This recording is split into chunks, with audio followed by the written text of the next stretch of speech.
आता सोयाबीन येतात जातो कृषी उत्पन्न बाजार समितीमध्ये, सोयाबीनला त्याला वाटतं जास्त नाही रे, 7-8 हजार तरी भाव पाहिजे. मग पुढचं लग्न झालं पाहिजे, पोरग हुंडा मागते, लग्न झालं पाहिजे हेच अपेक्षा असते. पण हे करंट सरकार काय करतं? सरकार कुणाचे असो, टक्क्याचं असो, पंजाचं असो, आपल्याला घेणं नाही. पण हे सरकार काय करतं? 3200, 3500, 3300 रुपये सोयाबीनला भाव देतं. आणि त्याची मेहनत पहा, त्याचं उत्पन्न पहा, त्याचा दिलेला वेळ पहा, त्याच्या घरची परिस्थिती पहा, आणि मग थोडासा तरी कापसाला सोयाबीनला भाव ठरवा. त्या बापाच्या पुरीचं लग्न करू शकत नाही, म्हणून त्याला स्वतःच्या जिंदगीवर चिडते, बाप आत्महत्या करते. पुरीला ज्यावेळेस गोष्ट करते बापानं आत्महत्या केली, पुरीच्या बापाच्या बायकोच्या पायावरची बायकाची जमीन सरकते. काऊन मेला असेल बापा विचार येते पुरीच्या मनात, आणि मग संपूर्ण समाजाकडून तिले छळवणूक होते. कोणीच नसते वालीच्या. ही वेदना का शेतकऱ्याच्या पायी? शेतकरीच का मरतोय याचा विचार आपण केला पाहिजे माय मावल्यांनो. कारण की शेतकरी आता संघटित नाही. तुम्ही आत्महत्या करू नका, तर तुम्ही आत्महत्या करता, बापानं तुम्ही आत्महत्या करता, पण तुमची आत्महत्या तुमच्या कुटुंबाची आत्महत्या असते, ही गोष्ट लक्षात घ्या. तुम्ही एकटेच मागचे मरत नाही, संपूर्ण कुटुंबाला घेऊन मरता. और लहान लहान पोरं राहत, एक पोरगे तर रामत होतंय, बापानं आत्महत्या केली, त्या पोराचा काय दोष? बापाचा चेहरा सुद्धा पाहायचा योग त्याच्या मुलाच्या, हे नशिबे शेतकऱ्याचे असावं. कधी एखाद्या उद्योगपतीने आत्महत्या केली नाही, कधी एका नेत्याने आत्महत्या केली नाही, कधी कोणा महाराजाने आत्महत्या केली नाही. पण शेतकरी का आत्महत्या करतोय? कशासाठी आत्महत्या करतोय? आता आत्महत्या करणं बंद केलं पाहिजे. आपल्या आई बाबाचे स्वप्न पूर्ण करायचे असेल, कुटुंब चालवायचे असेल, संकट येतील, हजार येतील, पण आत्महत्या पर्याय असू शकत नाही. जे आत्महत्या करतात ते खरंच स्वाभिमानी असतात, त्यांना सहन होत नाही म्हणून आत्महत्या करतात. आत्महत्या करायला सुद्धा हिंमत लागते, ती हिंमत त्या शेतकऱ्यामध्ये आहे, कारण तो इमानदार आहे. कोणी म्हणे आमचा नेता आमदार आहे, कोणी म्हणे आमचा बाप आमदार आहे, कोणी म्हणे आमचा बाप खासदार आहे, कोणी म्हणे आमचा बाप जागीरदार आहे. अरे छाती पुरे कुठेपर्यंत आप पट्ट्या सांगे, माया बाप कास्तकार आहे, शेतकरी आहे, आणि तो इमानदार आहे. कारण की इमानदारी त्याच्या रक्तात आहे. तो कधीच मातीशी, कधीच जनतेशी, कधीच व्यापाराशी, कधीच आपल्या पिकाची बैमानी करत नाही. पण हे करंट सरकार त्याच्यासोबत बैमानी करतं, ही गोष्ट आपण लक्षात घेतली पाहिजे. म्हणून आता कुटुंबांनो लक्षात घ्या, आर्थिक संतुलन सांभाळा, अनाठाई खर्च करू नका. बापाने लई जेवण दिले, बारशाचं जेवण, याचं जेवण, त्याचं जेवण, पांडवाचं जेवण, ते करायची गरज नाही. पोरं शिकवा, मोठे करा, तिथंच खऱ्या अर्थानं देव आहे. ते पोरं तुम्हाला मोठं करा, तुम्ही पोराला मोठे करा.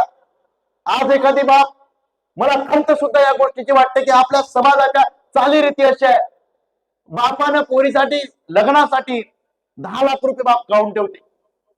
10 लाख रुपये किती काढून ठेवते? 10 लाख रुपये, आणि लग्न करते. 5 लाख रुपये हुंडा देते ना. हुंडा घेणारे कोण? तरी चोट्टे खर्रे खाणारे, हे दारू पिणारे. आणि यांच्या पदामध्ये आपली पोरगी देते का? तर सुखाने नांदली पाहिजे म्हणून. पण हे पोरं रात्री जाऊन 90 मारून येते, आणि त्या मुलीला त्रास देते. त्याच्या बापानं काय करायचं? लग्न करत असताना पुरीच्या 2 गोष्टी पोरामध्ये तपासल्या पाहिजे. तो निर्व्यसनी आहे का, आणि तो उद्योगधंदा करताय का? आपलं तसं होत नाही. आपण वर्तमानच पाहतो, घर दिसलं, गाडी दिसली, देऊन टाका. हे करायचं नाही. गरीबाच्या घरी झोपडीत पोरगी असेल तरी आनंदित आहे, मनात पोरगी असेल तरी दुःखात आहे. हे भूमिका आपण लक्षात घेतली पाहिजे. शिवाजी महाराज इथून कळायचं आपल्याला, इथून या गोष्टी आपण जोपर्यंत कळत नाही तोपर्यंत शिवाजी महाराज आपल्याला कळत नाही. जोपर्यंत आपण पोरीच्या लग्नासाठी एवढा खर्च करताना, जेवढा खर्च पोरीच्या लग्नासाठी करता, तेवढाच खर्च फक्त पोरीच्या शिक्षणासाठी लावू पा. नाही कलेक्टर IAS अधिकारी तुमची पोरगी होईल, आणि नाही कलेक्टर IAS अधिकारी तुमच्या दारासमोर येईल, तर माझं नाव दुसरं ठेवू. कारण की तुम्ही मुलींच्या लग्नासाठी खर्च करता, मुलीच्या शिक्षणासाठी खर्च करत नाही. हे दुर्दैव आहे. आणि शिक्षणाशिवाय तर उपाय नाही. बाबासाहेब आंबेडकर म्हणतात, शिक्षण हे वाघिणीचं दूध आहे, जो पेल तो गुरगुरल्याशिवाय राहत नाही. आपण दूधच पाजत नाही बरोबर, म्हणून आपले पोरं काही गुरगुरत नाही. आपण विचार करतो 5 लाख जाईल, 2 लाख जाईल, आणि आपण काय करतो? गाडगे बाबा काय म्हणायचे, जेवणाचा ताट मुळा हातावर भाकरी खाताय, भाकरी मोडा, नका जेवू एक दिवस, एक महिना जेवल्यानंतर मरणार नाही का तुम्ही? पण पोरायला आधी शिकायला शाळेत झाला. एक गाडगे बाबा सांगायचे, रयत शिक्षण संस्था सयाजीराव महाराज गायकवाड काढली. सयाजीराजे गायकवाड ज्यावेळेस रयत शिक्षण संस्थेवर बॅन आलं, शिक्षणासाठी होती, गरिबाच्या पोरासाठी होती. 1 रुपया द्या आणि शिक्षण घ्या ही योजना होती. या योजनेमध्ये सयाजीराव गायकवाडची शिक्षण संस्था बंद पडली. पहा, लक्ष द्या. सयाजीराव गायकवाड समोर एक त्या काळचा श्रीमंत माणूस गेला आणि त्यांना म्हटलं की तुमच्या शाळेला मी ग्रँड आणून देतो, मी पैसे भरतो, फक्त या शाळेला माझं नाव द्या. काय होतं? शिवाजी शिक्षण संस्था. हिला माझं नाव द्या. सयाजीराव गायकवाड महाराज म्हणतात, एक वेळा जन्मदात्या बापाचं नाव बदलेल, पण माझा छत्रपती शिवाजी महाराजांचं दिलेलं ह्या शाळेला नाव हे कधीच बदलणार नाही. हे गोष्ट लक्षात घेतली पाहिजे. शिवाजी महाराज मावडे नितांत प्रेम करायचे. एवढ्या वर्षानंतर शिवाजी महाराज या सेलूमध्ये आठवते. कशासाठी? तर शिवाजी महाराजांनी जनतेचं राज्य निर्माण केलं होतं.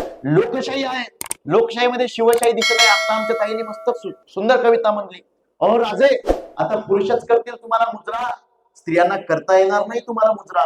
कारण मुजरा करायला स्त्री वाकेल आणि पडतील तिच्यावर नजरा, ऐकताना थोडं खटकेल. अहो राजे ऐकताना थोडं खटकेल, वाटेल राज्यात चालेल तरी काय, पण दुर्दैवाने इथं सुरक्षित नाही कुणाची बहीण कुणाची माय. अरे आपल्या मातीत चालताना त्यांना स्वतःची माती होताना पाहावं लागतं. अरे एकटं आलं तर नडता येईल, पण झुंडी पुढे नमावंच लागतं. साले उपभोक्तर घेतातच, साले उपभोक्तर घेतातच, नंतर जीवानिशी मारतात. राज शिक्षा व्हायचं लांब, प्रत्येक गावात प्रत्येक शहरात प्रत्येक कॅन्डल मार्च चालतात. अत्याचार होतो 10 मिनिटात. हो राजा अत्याचार होतो 10 मिनिटात, नंतर 10 वर्ष न्यायाची वाट पाहावी लागते. न्यायाच्या प्रत्येक टप्प्यावर पुन्हा तेच सांगावे लागते. शिवराज्याचे धडे वाचले आम्ही राजे, शिवराज्याचे धडे वाचले आम्ही. त्यातून धडा तर काही घेतलाच नाही. शिवशाहीचा विचार चांगला, पण हल्लीच्या लोकशाहीला पेलला नाही. ही लोकशाही आहे, त्या लोकशाहीमध्ये शिवशाही नाहीये साहेब, पण त्या शिवशाहीमध्ये लोकशाही होती. ही गोष्ट आपण लक्षात घेतली पाहिजे. त्या काळात आता आपण जर लग्न करायचं असेल तर हुंडा मागतो आणि जातीत पाहतो. प्रतापराव गुजर स्वराज्याचे सरसेनापती होते. प्रतापराव गुजर बैलोरखानाची लढता मृत्युमुखी पडताय आणि त्यावर गाणे निघलाय, वेळात मराठे वीर दौडले सात मावडे वेळात दौडले. बरोबर, वेळात मराठे वीर दौडले सात मावडे दौडताय वेळात. आणि हे 7 मावडे धावत असताना बैलोरखानाच्या लढाईमध्ये प्रतापराव गुजर मृत्युमुखी पडतात. राज्याभिषेक तोंडावर आहे. शिवाजी महाराज त्यांच्या घरी जातात. प्रतापरावाच्या पत्नीला म्हणतात की तुम रडू नको माई. त्यावेळेस प्रतापरावांची पत्नी म्हणते, माझा पती स्वराज्याच्या कामी आला याचं मला दुःख नाही, पण माझी मुलगी जानकी आहे हिचं कसं. त्यावेळेस शिवाजी महाराज स्वतः म्हणून सून म्हणून जानकी सोबत स्वतःच्या पुराचं राजाराम महाराजचं लग्न लावून देतात. म्हणजे जात पात नाही, हुंडा पात नाही, म्हणजे लेवल पात नाही, असं सगळं असताना स्वतःच्या सैनिकासोबत मुलीसोबत आपल्या पुराचं लग्न लावण्याचं काम, मोठं काम हे शिवाजी महाराज करतात. ही गोष्ट आपण लक्षात घेतली पाहिजे. शिवाजी महाराज जर ऐकायचं असेल, वाचायचं असेल तर शिवाजी महाराज आपण डोक्यात घेतला पाहिजे. शिवाजी महाराजच्या दिशेने वाटचाल करत असताना मला वाटतं वेळ खूप होऊन राहिला, बरोबर ना. आमच्या आई का करंट सोडताय, बापाची चार्जिंग उतरल्यासारखे वाटतंय, बरोबर आहे ना. तर वेळ होत आहे, पण शिवाजी महाराज हा विषय कसा आहे की सांगेल तेवढं तुम्हाला सकाळपर्यंत सोडत नाही मी, बरोबर आहे ना. आता तुमच्या डोक्यासमोर टेन्शन हे कुठं फसलो बा, बरोबर आहे.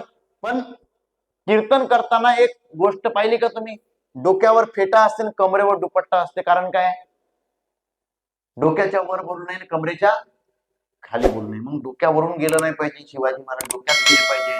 म्हणून या ठिकाणी या जानता राजा शिवजन्मोत्सव समितीच्या वतीने 2025 ला आयोजित या मतदारसंघाचे नवनिर्वाचित आमदार संजय भाऊ देरकर यांचा सत्कार व या ठिकाणी छत्रपती शिवाजी महाराज यांचं व्याख्यान आणि ज्यांनी हा कार्यक्रम आयोजित केलेला आहे ते सर्व आयोजक, आमचे साऊंडवाले भाऊ, आमचे दोन्ही कॅमेरेवाले भाऊ आणि माझ्यासोबत येणारे, इथे उपस्थित असणारे, घरात झोपणारे, गावातच नसणारे, वलीत जाऊन तमाशे करणारे, गावात शिवजयंतीचा विरोध करणारे, या सगळ्यांनी मला योगदान दिलं, सहयोग केला. याबद्दल सर्वांचे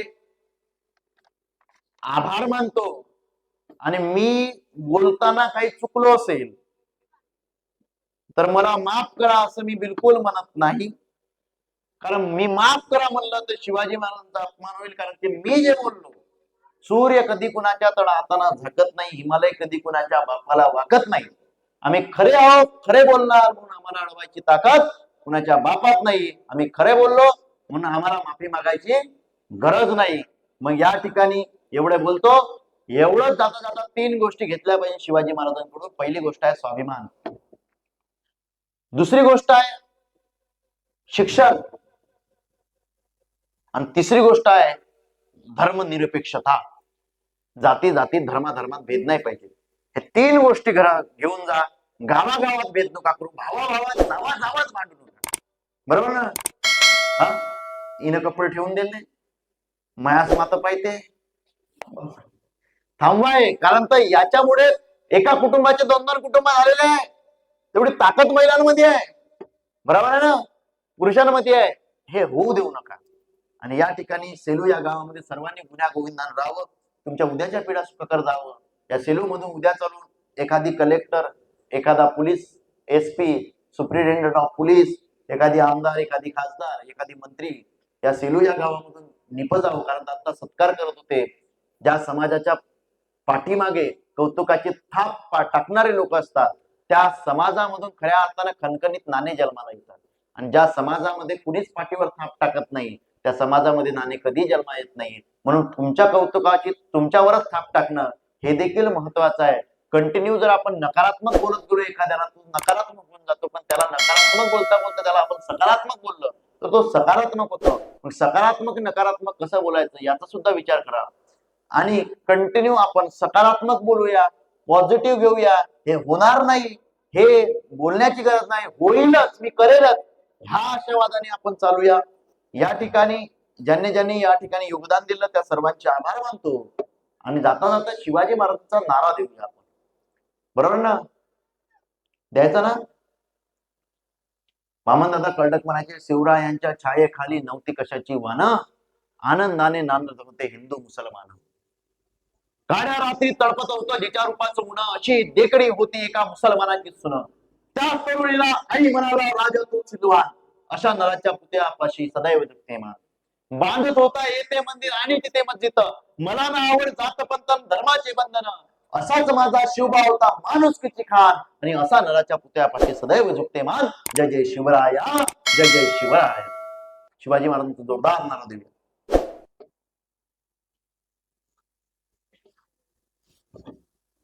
हात वरत करा थोडेसे. आपले दोन्ही हात वरत असे असले पाहिजे. रायगडावर पर्यंत आवाज गेला पाहिजे. पार समृद्धी एक्सप्रेस वे डायरेक्ट रायगड, बरोबर आहे ना? सरकारचा समृद्धी एक्सप्रेस वे काला चालू मुंबईहून त्या एक्सप्रेस वे मस्त रोड बांधलाय.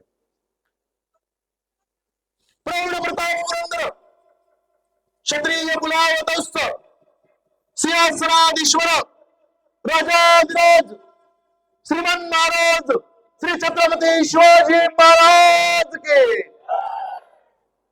बोलो. छात्रवीर वेदभूषणकार, नखशिकार नायिकावे, 7 सजा ग्रंथ लिहिणारे, तुमच्या त्या सर्वांचे स्वातंत्र्यवीर, धर्मवीर, छावा छत्रपती संभाजी महाराजांचा, बोलो डॉक्टर बाबासाहेब आंबेडकरांचा, बोलो महात्मा ज्योतिराव फुलेंचा, बोलो राजश्री शाहू महाराजांचा. आता म्हणाल मी बोलो जय जिजाऊ, तुम्ही काय म्हणायचं? जय शिवराय, बरोबर आहे ना? बोलो जय जिजाऊ. आता म्हणाल मी तुमचं आमचं नातं काय, तुम्ही काय म्हणायचं? जय जिजाऊ. अरे तुमचं आमचं नातं काय? रक्त रक्तात भिनलंय काय? अरे तुमचं आमचं नातं काय? धन्यवाद. जय ज्योती, जय शाहू, जय भीम, जय जिजाऊ. धन्यवाद.